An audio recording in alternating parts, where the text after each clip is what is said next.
Hey everyone, welcome to another weekly music update. Today, it's a little closer to home.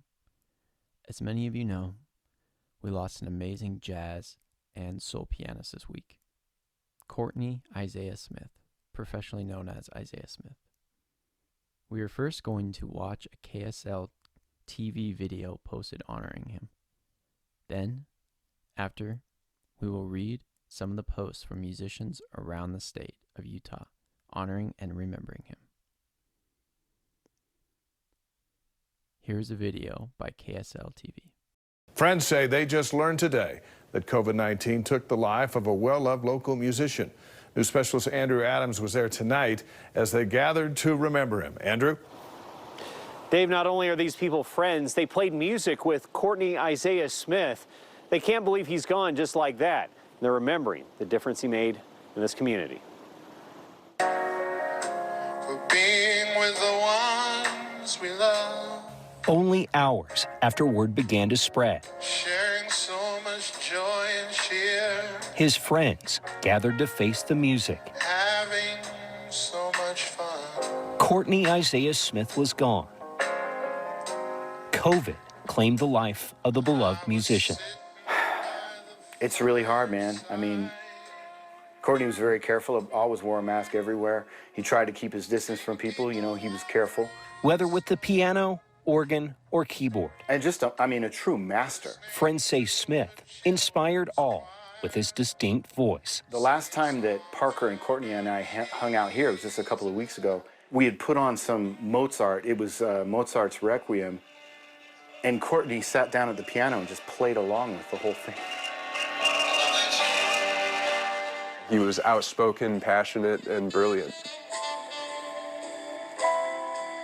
As the local jazz and gospel communities grieve, You say you wanna be with me. those close to the 37-year-old are offering their final refrains. We miss him more than words can describe, and we're lucky for the time we had with him, but it's too young. Everybody's got a Courtney story. So his legacy will live on. There's no question. Listening to a children's choir. Smith's music will live on forever in their memories.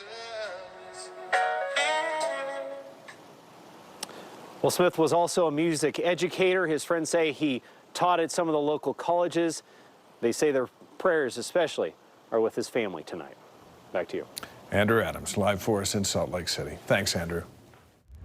I thought a good way to honor Isaiah was to share some stories from musicians in the local music scene here in the state of Utah. So this post is by Jordan, and it says, "My Isaiah Smith story is doing a wedding with him and the band in Val. Packing up and then driving back to Salt Lake City the same night. He and Timothy Dristom were filled by gospel music the whole way home in the rental van, and I remember just hallucinating from the lack of sleep and trusting them to get us home safely. They did. Rest in peace, Courtney." I think that's a cool story. It just kind of shows his character and, the music that he loved. Got a couple more to look at here. The next one is by Ryan Conger, an old music teacher of mine from high school. And I thought this was beautiful, so I thought I would read it. Some of my thoughts on the recent and tragic passing of the incredible musician and human being, Isaiah Smith. I didn't know Isaiah well. We lived 100 miles apart. We only spoke briefly at a few mutual shows. Occasionally, we'd message each other about gear or some post we shared. A few times, I filled in for him on a gig, and a few times he did the same for me. Being that we were both jazz keyboardists, we were rarely on the same gig and never playing at the same time together. I preface all of this to illustrate that even with very little direct interaction between myself and Isaiah, he still had a profound impact on me as a musician from afar. If you played keys in Utah, or really any music, you played in Isaiah's shadow. He was an undisputed first call for any gig. If anyone ever asked me who is the best keyboardist, pianist / organist I can get for a gig or recording session for lessons, it was always an easy and effortless answer to say Isaiah. Music can sometimes be competitive, and there is always that desire to be the best. But for some reason, I always felt very comfortable just knowing that there was someone just like Isaiah out there that would always be leaps and bounds beyond where I was as a player. If I ever needed motivation to level up my playing, I could always just dial in a video of Isaiah playing or go to a jam session where he was at, and I would walk away with a long list of things to work on. For me, he was a well-rounded musician that seemed to effortlessly display all of the aspects of music that I wanted, and I am still searching for in my own playing. See, I think that's just beautiful. I know Ryan, he's a good guy. He's a great pianist, great organist. He's also a great guitarist as well.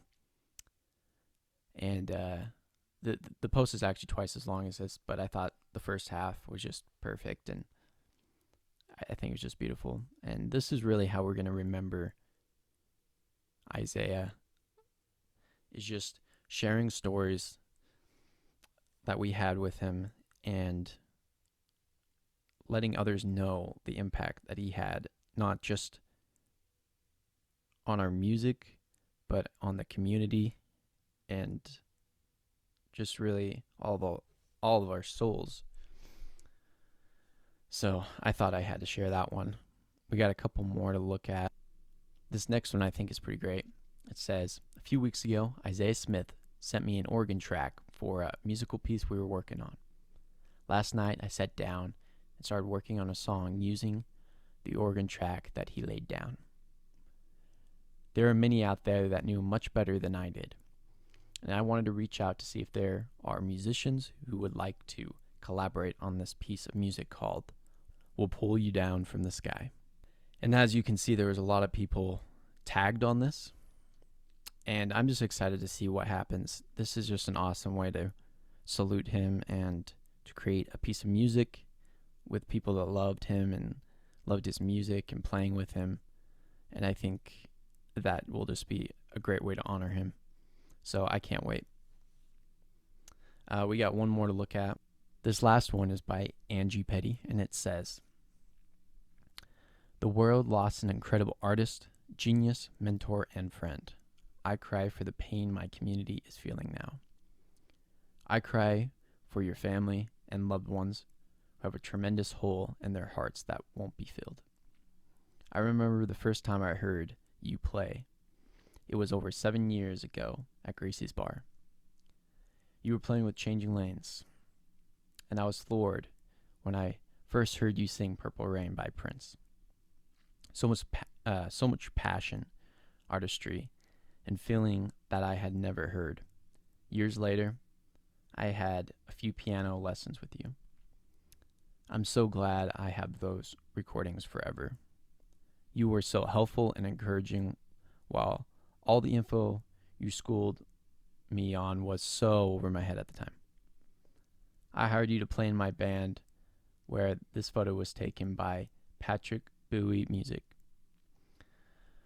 I remember being so excited that you were willing to play with me. I remember telling people, oh yeah, Courtney Smith is playing in my band, so it's going to be pretty good. You elevated the notes on the page, but I have regrets. I regret I didn't come to more jams. I regret I didn't ask you more questions. I regret I didn't book more lessons. Your legacy will live on, and your community will never forget you. Rest in peace, brother. I can only imagine the gospel music you were singing with the angels. I thought that was a great one to end on. There's still so many posts being released this week, and I'll try to get to more of them as people post. But I don't know. This just shows just like his personality, like how he wasn't just an artist. He wasn't just a mentor. He was a friend to everyone that he played with. He was so much more than just a musician. And you can really just see just from a couple of these posts, and there's countless of them being released, how much people cared about Isaiah and his music, his personality, and everything he offered. I think this is going to be a great way to honor him through music, through talking about stories, and just sharing that love that he had. I'm sure he is singing. I'm sure he's singing gospel music right now with the angels, and I'm sure he's loving every minute of it. But it's important with this story. It just shows you that our community is so important. The music community, especially here in Utah, I know is pretty tight niche, and I know in a lot of other states it is as well. It's so important to support other musicians. It's so important to be there and to listen and to cheer on your friends and your peers, your mentors, your inspirations, really. Because without music, it's a lot more depressing. And music can really bring out the best in people. It can really bring out the best in the world. Music knows no bounds. It knows no race. It knows no religion. Music can break those glass ceilings that society puts on us. And I think it's just such a beautiful thing. So, if you didn't know Isaiah, that's okay. But like, now it's time to realize tomorrow, anyone can leave us. That could be any musician. It could be the rockers. It could be the jazz and soul artists. It could be the vocalists. It could be the bassist that you occasionally run into. It could be anyone. And so it's just so important to really show love to everyone and to support music, because without music, the world would truly be a different place. Anyways, that's all I have for today, guys. I hope you enjoyed this. Definitely a sad week, but together, hopefully we can turn it around and support each other. Anyways, stay safe, stay healthy, everyone, and take care.